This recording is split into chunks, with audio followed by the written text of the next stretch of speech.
Duyugwich Akara, and welcome back to the Mórrígan Academy podcast, where we explore the myths, magic, and mysteries of Ireland's great battle goddess. I'm Lora O'Brien. I've been a dedicated priest of the Mórrígan for over 20 years now, working in Irish heritage, sacred sites, and spiritual practice. So I've walked this path through deep learning, through challenge, and sometimes very uncomfortable growth, and I'm still learning every single day. So today I want to talk to you about a question that goes deeper than it sounds. What does it mean to serve the Mórrígan? It's a powerful word, serve, and sometimes it's thrown around without much thought. So let's just slow it down and ask, what does service look like in a relationship with a sovereignty goddess? What does she actually want from those who offer themselves in devotion? Hopefully some of this will be relatable, but I kind of hope that it also is not relatable, because it's not easy being in service to the Mórrígan. Let me start with a story. So it's not mine, though I've had plenty, but it is one from a student who agreed that I could share this as part of this podcast. So she had been walking with the Mórrígan for a couple of years. She lit candles, she made regular offerings, she had read the Lora, she had taken my classes, done the work, But still there was this nagging feeling. And she sent me an email and she said, "Lora, I don't know what else to do. I feel like I'm honouring her, but I keep hearing the word serve in my meditations and I don't know what that means. Isn't what I'm doing enough?" Now, this concept of am I doing enough or am I being enough is very common among those of us who really want to get it right when we are in relationship with the Mórrígan. But when I responded in that email, what I told her was, maybe what you're doing is devotion, but service is when you start taking what you've learned and living it out loud. And this differentiation between devotion and devotional practices, which is very valid in its own right, and the service of actively working for the Mórrígan, of doing the work that the Mórrígan wants you to do, they can absolutely go hand in hand with each other, but they're also quite distinct from each other. So this particular student, she thought about this, and then she came back to me a while later, actually, and basically she said, "I think that I've been hiding in my devotional practices." And that was it. That was the moment. That was the shift for her. That was when things changed.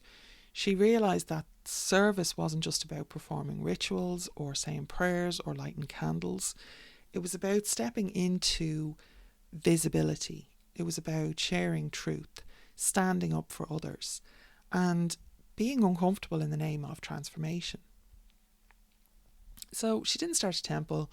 She didn't run off into the woods. She started telling her own story, and she started teaching. Now, she was not appropriating my teachings, thankfully. That has happened. That was not the case here.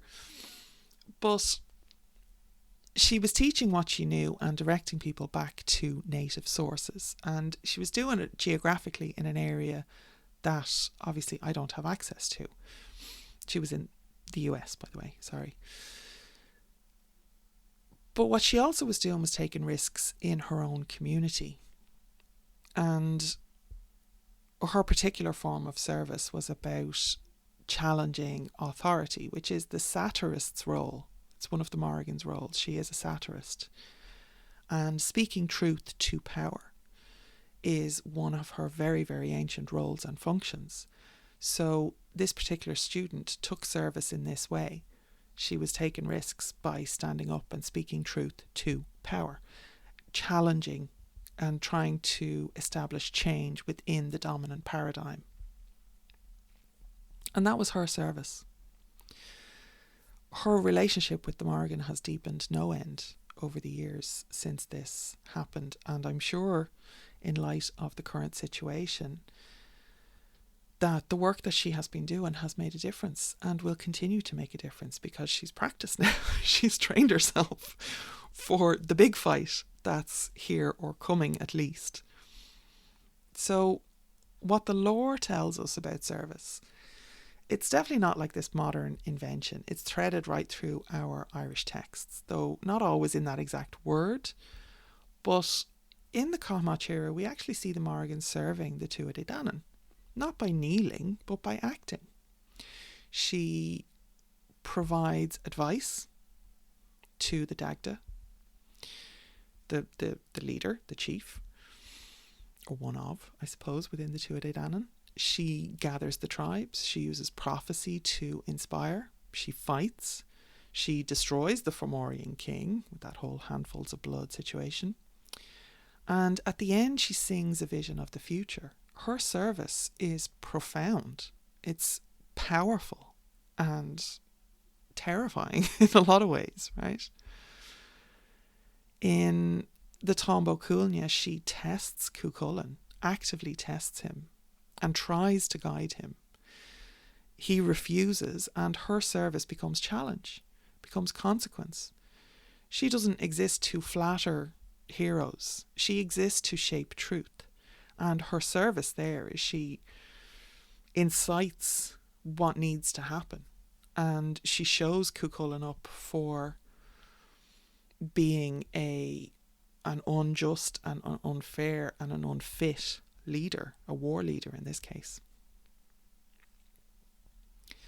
So from these stories, we can learn about the Mórrígan serving through sovereign speech, prophetic action, divination, fierce presence, literal murder, but we don't recommend that, and the shaping of futures. So if we're walking with her, should or could our service look like that too? So how does this translate into contemporary practice? Now, here's the thing. Not everyone is called to formal priesthood. If you are, or if you feel that you are, then I have written a whole book, a practical guide to pagan priesthood, which I do recommend, obviously, as my own work. But I wrote it so that people who are called to priesthood have something of a training manual. So definitely pick that up if you feel that a formal priesthood or an official priesthood is the direction that you're heading in. But not everybody needs to be a priest. Not everyone needs to be a teacher, a warrior, or a public figure. But if you're walking this path with the Mórrígan, there may come a time, a moment, where she nudges or sometimes full on pushes you forward and says, it's time.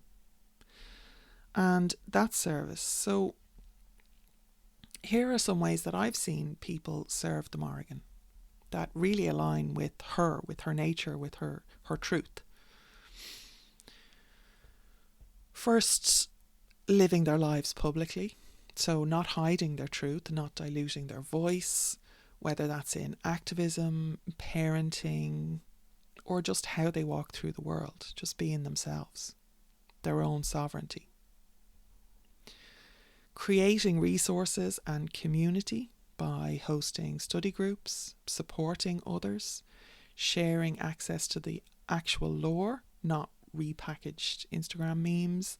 And again, if you're outside the culture, that will often look like directing people back to source, back to the original stories, back to the teachers who are making sure that people have access to that authentic content.